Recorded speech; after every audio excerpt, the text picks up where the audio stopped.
Hey, welcome to another edition of Kyle Meredith with the interview series presented by WFPK at WFPK.org, Consequence of Sound, and the Consequence Podcast Network. Thank you so much, as always, for checking us out, making your way to the series right here. You know the whole drill. If you like what you see, what you hear, please hit that subscribe button. We put out 3 new interviews every single week, one Monday, Wednesday, and Friday. So it's a great way to keep up with all of your favorite artists. And today I am so excited to be talking with Mr. David Duchovny. Hi, how are you, sir? Oh, I'm fine. How are you? I'm doing great over here. So we're talking about new music from your land. Not quite the album yet, but we do have a new single, and that's called "Layin On the Tracks." And this is leading to the album, though, right? The third LP? Yeah, third album. We're calling it Gestureland, and I'm not sure exactly when it's coming out because everything's been thrown into disarray, obviously because of COVID, and we were pretty much done with the bulk of it almost 10 months ago, but we had to record harmonies, background vocals, and other instrumentation, which has obviously taken quite a while. But I've been raring to share it for a long time, and I'm excited when it will eventually come out. I think that's just kind of the thing for everybody. I mean, it's we're all like eventually, sometime, maybe. I think that's how a lot of my most of the interviews you'll hear are like, oh yeah, I don't really remember what we're talking about. I did that 10 years ago. Right. It's coming out now. Oh, cool. Yeah. Well, I hope you like it. Well, to get at least a little preview on the rest of the record, you have given it the album title, Gestureland. What exactly is that? It's kind of just like I was trapped in my home, like everybody, this spring and summer, and I just was noticing, that there's a kind, not virtue signaling, but just signaling. Like there were all these signals going on, all these kinds of T-shirts and everything, and I was just like, well, that's all great. I'd like to make real change, and stop just making gestures. So I'm hoping for real change. Now, putting out an album and hoping for real change is just a gesture, right? So I'm guilty as well. But I just had this experience of kind of almost a feeling like a drift and not even understanding some of the gestures that I was seeing, but being aware that they were gestures and feeling like we were living in a gesture land. Yeah. I don't know. I think I might argue your point a little bit there that putting out an album is only a gesture because, I mean, with the idea of music, I know for a lot of songwriters, it is hoping for that connection, and that connection leads to real change. And maybe I'm missing your point a little bit, but I see this as being very active when you're putting out a record and that you want to have say something. I agree. I mean, I guess, people say, in the sense that people say it's the gesture that counts, right? It's an attempt. It's an attempt to reach. And I guess in that sense, yes. I would rather live in a world where people were still at least making the gesture to touch one another or to reach one another or to sway or argue with one another, I was just having a feeling of just being like drowning in so many different kinds of gestures over a certain period of time that I just got kind of scared, almost as if like, I didn't know the language anymore. It was like that. Well, you get this definitely very poignant on this first single, this teaser track that we have called Layin On the Tracks. And this is something, I mean, you have political songs. Maybe it's like Dylan or maybe it's like Rage Against the Machine. But, I know that this was written earlier in the year, as I've read and everything, but at some point you're going to have to figure out how the song, I don't know, for you, is it on your mind? Does it have to speak to right now, or did you try to make it to where it's going to live beyond, the election cycle? Well, my intention is always to try and write something that's going to be timeless, so that it's going to be, I mean, my process, I guess, or just my instinct when I'm writing a lyric is to make it universal but vague, in some way that can plug in for anybody, whether it's the emotionality of a breakup or a love song or, vague political unrest, like in this song, so that it's not just tied to a moment, but tied to a feeling. Yeah, there's a line in there, and that's probably my favorite in it. There's a part of us that's always been at home in the blood. Yeah. And that part to me is not very vague, because that is saying something about our history. Like, that's, I mean, the part of us that's always, I mean, it's not like this is a new situation, I guess. Is that what you're saying? It is what I'm saying, but I'll tell you quite honestly that, and I know what I was thinking of when I wrote that line. I wasn't even writing that line about America. I read, like so many people, I read Sapiens like 5 or 6 years ago, which is like a history of Homo sapiens, of people, on this planet. And it's a devastating kind of an account of our nature, and the destruction and the violence that we brought throughout time, And I was kind of thinking about us as a species more than even us as Americans. So that just tells you the process of my songwriting is really, I'm sure I was thinking about America too, but like I know in my mind that book so profoundly affected me in terms of, our behavior as a species throughout all of human history. So that's kind of where I was at. So yeah, it was like that part of us has always been, from the time we splintered off from some of the other primate DNAs. Yeah, there is. I'd wondered, going into this, I think we've all become even more political, and it's always been a big part of my life, the interest. I saw the picture you posted of, I think it was your mom, 90-year-old mom, waiting in the rain to vote. Was this, did you grow up, very political in that kind of nature? Was that always a part of your roles? No, I would say that's probably the first time my mom has voted. I have the same mug. I have that mug too. Do you have the fisticup? Yeah. What? Is that what it's called? Yeah, the fisticup. I'll go run and get it at some point. It was a gift from a friend of mine named Daniel Erdman. Yeah, you got to be careful if you microwave that guy, because that'll burn your hand. That's metal. I do not microwave this. No. Do not microwave the fisticup. Yeah, my mom is from Scotland. She's an immigrant, and I don't believe really she's ever voted before, and she was just moved this time around to go on record as well. So I did not grow up in a political household. My mother was a school teacher and wasn't political. My father was political, but not, how do I explain it? I guess he's a liberal Democrat. He wrote a book called, he wrote a play called The Trial of Lee Harvey Oswald, which was about the assassination of Kennedy. He was interested in less in the workings of politics and more in like social thought, I guess, cultural thought. So in that sense, I guess I grew up aware of great movements that might be happening in the country, but not in terms of like grassroots stuff, or even, my father had a real healthy hatred for Nixon. I remember that, but he wasn't like enamored of the Kennedys either, so he wasn't like a reflexive kind of a political follower. So, so no, the kind of all-consuming attention on politics is very new to me, and I can't say that I like it, but it's part of my life now. That I wake up every morning and I look and see what the fuck happened yesterday, which is crazy because life used to not be a day-by-day proposition like that.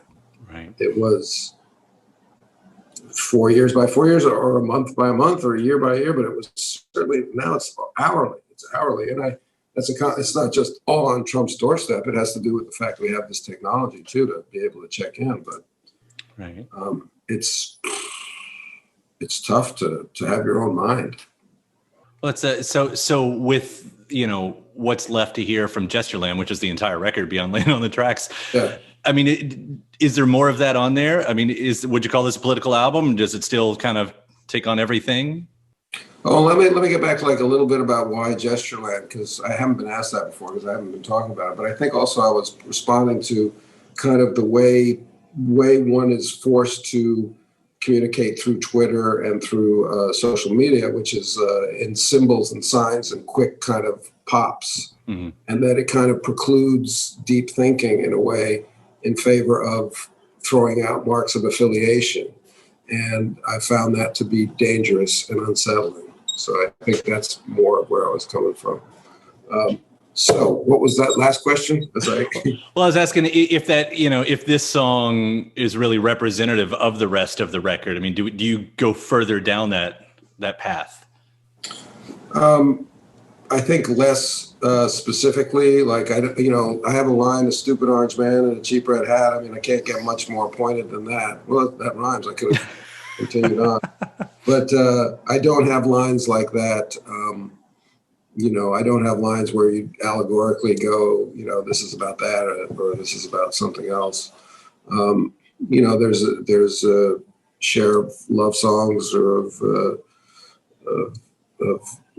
existential songs. I don't know what else to call them. I mean, it's like every time I write a song, it's like it's a different person writing that song, and it just kind of has the point of view of that guy who's me nominally in that moment, but there's less of a through line of like, oh, this is a 2020 group of songs that are addressing where our country is or the election or something like that. Yeah. So with 3 albums in, and correct me if I'm wrong here, but I did read at one point, like, it's not like you've been writing songs all of your life. Like this is still sort of 10 years or something like this. Do you are you feeling like you're finding your voice? Because usually when you start, a lot of us, whether you can hear it in the song or not, we're kind of imitating someone, but 3 albums in, I would think that you're really starting to find that. Yeah, it's interesting because the guy that I work with, Brad Davidson, he's been working in the music business a long time, and he says you have your whole life to make your first album and then like 6 months to make your second, right? So right. It's I think songwriting to me has come in a few separate bursts.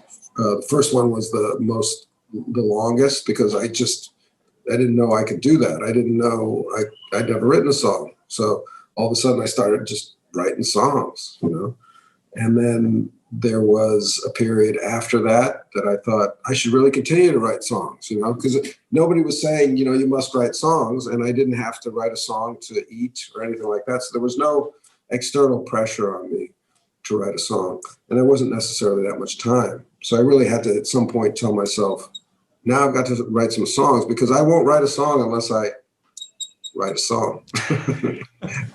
Like today, I could probably write a song, but I probably won't, because I won't sit down and write a song. And that's kind of the way I do it. At first, it was like, gotta write these songs. I'd never written any. God, they're all there. They're all waiting. And then it was like, yes. And I think you're right. I think what happens is like after that first batch comes through, that it's like more measured, more kind of like, well, who am I as a writer really? I can relax a little bit because I'm not like, oh my God, it's happening. It's like, oh yes, it could be there. If I take some steps out to meet it now, we could have a song. And usually I'm pretty good at knowing like when I have a song. And then at first I used to just try to complete it on my own, because I wasn't recording. And then now it's more of a collaborative effort where, I'll get my band involved earlier. So that it's more of a group effort. Well, I'll compliment your sense of melody. It reminds me quite a lot. I was thinking last night of Jeff Tweedy, because Thank you. It's not like you don't come in with this chorus that's just whatever Rocket Man or something like that. It's almost this subtle thing that you realize like, oh my, after you've heard it the second or third time, it's like, hey, wait a second, this is really catchy, in there. I think that's a really good trick.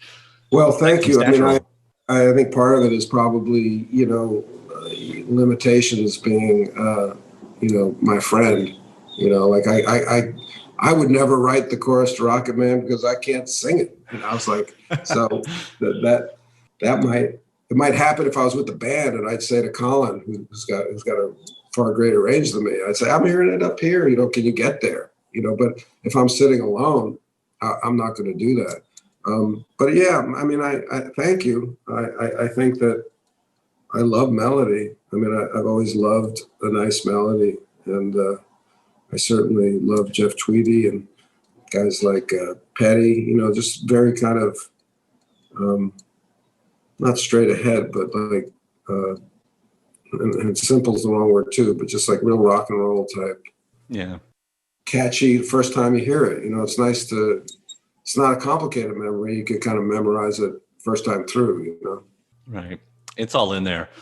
And I'll compliment you on that again. I know that's not the only thing you're working on. And when you talk about, today you might not write a song, like I'm not surprised in that, because I want to bring up a few of the outside of music things that you've got going on, right, too. You've got another novel on the way, Truly Like Lightning. Yeah, I got the galleys right here. Look at that. Beautiful. It's a nice cover. Beautiful. And that's, I think that's coming out in February, right? Yeah. February of this coming year. Now, I do find, like, of course, I don't have the book, so I'm going on, what is out there so far. But I do find seems like a connection, even when we listen to the song "Layin On the Tracks" versus kind of what you're getting at in the book too. Because I think the quote I got offline here: "How we make sense of right and wrong in a world of extremes." This seems like further on down that path as we were talking about, just the inundation that we've been faced with. Well, it's fascinating to me if no one else on the planet, but I do feel like if you can speak universally enough or poetically enough, then your work has a chance to wait for its moment, because ultimately I don't think the moments that we have as humans are all that different from epic to epic, right? They're gonna, it's different dress, it's different time. We might look a little different, but love, hate, anger, revenge. I mean, it's all. It's not a huge smorgasbord of shit that we go through as humans, which I think is wonderful, and the artists are the ones that try to interpret that. So, as you said, or as we were talking earlier, if you can kind of rise above the specifics of it, and somehow encode the feeling in there, then all of a sudden it becomes appropriate in many different epics and situations. And what I found when I was pitching the novel as a television show this summer, and I was able to set it up at Showtime, not to get it on the air, but to develop it. And as we were pitching it, and this was during the lockdown of the summer, it is a story that I'd written the year before, so long before COVID was probably in existence in the humans. It's about a guy who takes his family out of society into the middle of the desert and kind of raises a compound there away from the world, away from the modern world. He raises them kind of biblically, like by the laws of the Old Testament and the Mormon Bible. And that took on a totally different light once COVID hit, which, all of a sudden, my agents were kind of teeing up this show as a response to COVID, when in fact it's not at all a response to COVID. But I think the desire to run away, to make a utopia, to get away from the contamination either of brain viruses or real viruses is probably almost as old as the writings of the Book of Eden itself. It's a really interesting premise for a story too. I mean, you've made the character Morman, which does give this story an opportunity to have the conflict, I guess, because there he is trying to raise this family, which of course is multiple wives and everything, and gets faced with an outsider. Again, I'm only well, that's saying true. what I've read from the press sheet so far. So, well, that's true because, you know, it's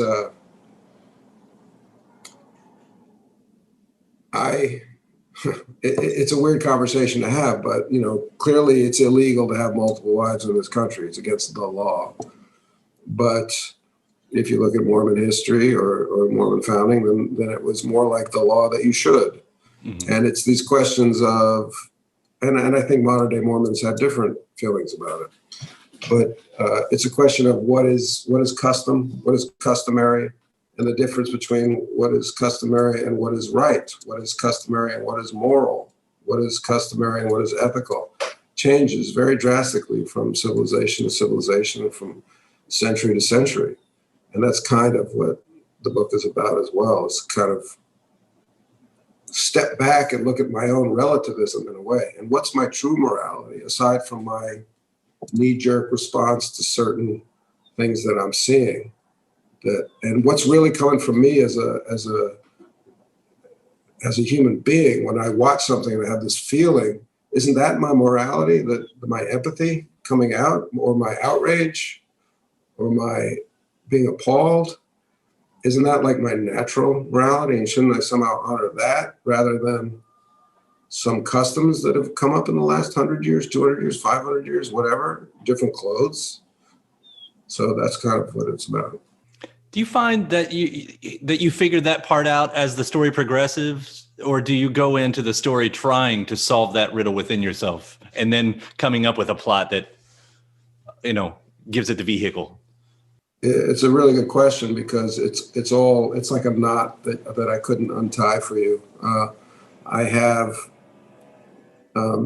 no kind of overarching interest in Mormonism, aside from the fact that it is really the only religion that's in Christianity that's grown up on American soil, right? So it's like it's quintessentially American, you could say.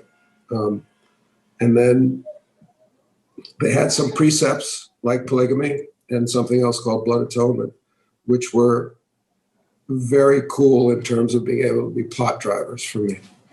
And that's really where I entered into that world, wanting to take those things out of it and use them in a story. And then, of course, I got kind of wrapped up in so many other things. But that was my original movement towards, okay, I got to learn about Mormonism and I got to learn about all these things because I want to hang a story that has to do with certain kind of customs that Mormons have developed over the years since Joseph Smith. So it's all kind of like, it just goes back, it kind of circles back on itself. And so I didn't know any of those things. I didn't know I was writing a response to COVID before COVID happened. Right. Right. Well, this all comes in the middle of, I guess, your acting career too, because it's been a few years and you kind of, I guess you actually did put the stop on it. You say, I'm going to stop this right now so I can work on the music, so I can work on the books and everything. Right. But we now have your first role in, I guess, 3 years, and that's with The Craft Legacy. Yeah. What was it like stepping away? First off, I mean, I know that's the easy question. What was it like stepping away for 3 years and actually being able to go, not right now? Well, I mean, I have to say that in those 3 years, I tried a couple times to set up movies and television shows that got really close and then didn't happen. And they took up, so I was like working towards, for instance, to make a movie of the novel Bucky fucking Dent, you know, and I think I probably would have shot it this summer if not for COVID. And I was constantly getting close with that. So I was kind of always like just about to do something, and then it didn't happen. And so I wish I could say that A, it was all my idea, and B, I didn't spend any time on it. You know, it takes almost more work to not get shit done than it takes to get shit done, honestly. So I was busy trying to do a couple of different things with creators and artists that I really love, and just would get this closer, whatever. But having said that, after like a year and a half of that, I probably thought I should take a year off. But then, like after a year and a half of that, I was like, oh, now it's been a while. Now I started getting nervous, like, oh, I should get out there, or what's it going to be like for me to act, because I'd not gone. I did a lot of acting. I mean, I may not do that many different jobs because I've done a lot of television, long-running television, but a lot of acting. I'm used to it. I'm used to like acting a lot. Mm. So that was kind of cool to go back. I would say for 2 years. It'd probably been 2 years since I acted when I did the craft, and I was nervous. I was nervous going back. I was like, not so much do I know how to do this. It's more like, how do I want to do this now that I've had this like moment to like step back and go, yeah, I can do these other things that I like doing, and what is my approach now? Can I do it in a way that's less kind of self-seeking, or can it be better now that it's part of 3 things that I do rather than it's like that or whatever, mm-hmm. Or have I forgotten how to memorize lines? There's a lot of weird questions that first day for me that went away very quickly, but. I guess the good news for me was that I realized that I really enjoy it. I really enjoyed working on the film. I enjoyed acting. An unintended luxury. Do you with something like this that has a history, The Craft being a movie that existed in the 90s and now, a sequel of sorts in a way, or a further story, whatever you want to call that. As an actor, do you treat that differently if something has a legacy? No pun intended with the title there. Yeah. And if it was an original story? Well, I guess I was lucky enough to know that my character in this movie did not exist in the previous one. So to be honest with you, I'd never seen the original, and I still haven't. I never saw it. I've never seen it. And in fact, somebody asked me, what's your favorite line in the movie? And I said, I really like that line, we are the weirdos. And they were like, well, that's from the original. I was like, oh, well, I knew that. Of course. Yeah. It's got a great soundtrack, the original one. I could say that, as I'm flanked by a couple of soundtracks that you've been a part of. Yeah. Zoe Lister-Jones, who I think did a great job with the movie, is a big music lover. In fact, she starred and directed and wrote a music movie. I can't remember what it's called. So very, very small, independent movie about this couple that tries to save their relationship by making music together. Yeah, I can't remember what it's called. Anyway, so she loves music, and I'm sure the soundtrack for this and whatever ensuing soundtracks come out of this are going to be great. Yeah, no, it's got a good legacy to go with there. The soundtracks. And I'll wrap it up on this too, because the one thing I notice about the Craft legacy is that, it does speak to a new generation, and I'll just go ahead and, say the Gen Z side of things. And as I look back on your career, not everybody has this as a part of it, but I thought you were sort of talking about a lot of this really early in your career and a lot of your roles. You played. You had a transgender role in the early years. I feel like even, read Shoe Diaries to a point, is doing a little bit of that in a very different way. But I don't know. Do you find that you're able to connect to it in that sense easier than, other folks have been able to? I think I have a real appreciation for like a transgressive point of view or a subversive point of view. So even something like Red Shoe Diaries, it's subversive in a way. I can't tell you how. I'd have to really go back and look at it again. Sure. Certainly X-Files is subversive, even though it's a mainstream, network television. Californication in a way I think is subversive. You go back to Twin Peaks, and I don't think she's transgender. I think Denise Bryson is a transvestite.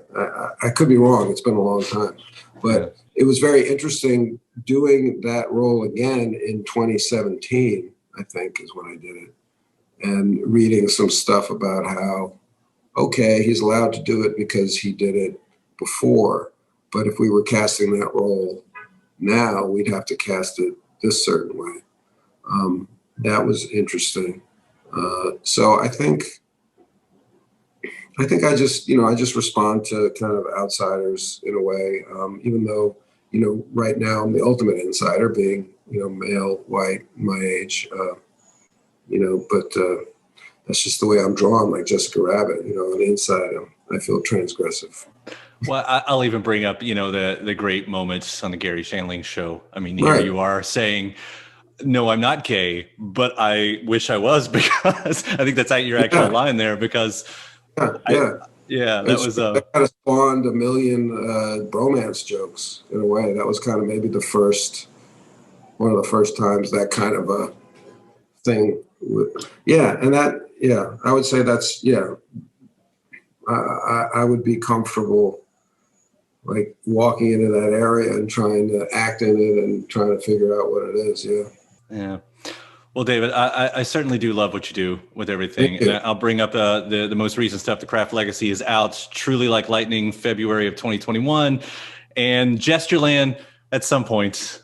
Early on in the Biden administration. There we go. I love that. I love hearing that. Thank you so much for talking about all this today. It's been so much fun and a real pleasure. My pleasure too. Thank you. All right. I appreciate it.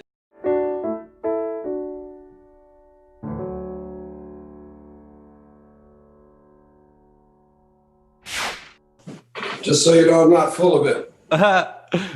It is. That's great. That's great. Look at it. Yeah, that's it. This ended up, I've been using this for most of the last decade, and I'll have it in interviews because it's, a lot of times, we've never met, and sometimes I would use it in person as a conversation starter when, the interview would be in person. I just have it sit in there and just anything, And it's funny, actually, now that I think about this, up until recently, we just moved into a new house. I was working, I'd usually be doing this from a radio station, but I was working in my closet, and it was a literal closet. Right. And all it was behind me, instead of vinyl, I had my cassettes. My wall was much smaller, so I used the cassettes. Right. But I had these two golden skulls. And every time somebody would say, what's the deal with the skulls? I would say, well, that's Scully, and that one's Mulder. So I'm looking at the bottom of my cup. I don't think you can do that because yours is full, right? It's full, right? Yeah, it's got tea in it. Well, it says Knockout Fred. It says designed by Jean-Christophe Carich. Is that it? That you too? That's the same thing. And what does it say right under that? What does it say right under? Not for use in microwaves. So wait, did you do this in the microwave? Is that what you're trying to say? Yes. And then I grabbed it. I was like, fuck. It's metal. Metal in the microwave. No. No, I almost always use it for tea, which I'll, kettle tea. And so I've never needed to put it in the microwave. So thanks for the lesson anyway. Now I know not to ever do it. Little tip on the, it's called the Knockout Fred. Yeah. Well, in the original box that it came in, and I got it, there was a curio store here in Louisville quite a long time ago now, but, and on the box, it had the word, I think it had, maybe I made that up, but I thought it had the word fisticup on there at some point. Fisticup is kind of great. It's kind of perfect. Yes. All right. Well, enjoy.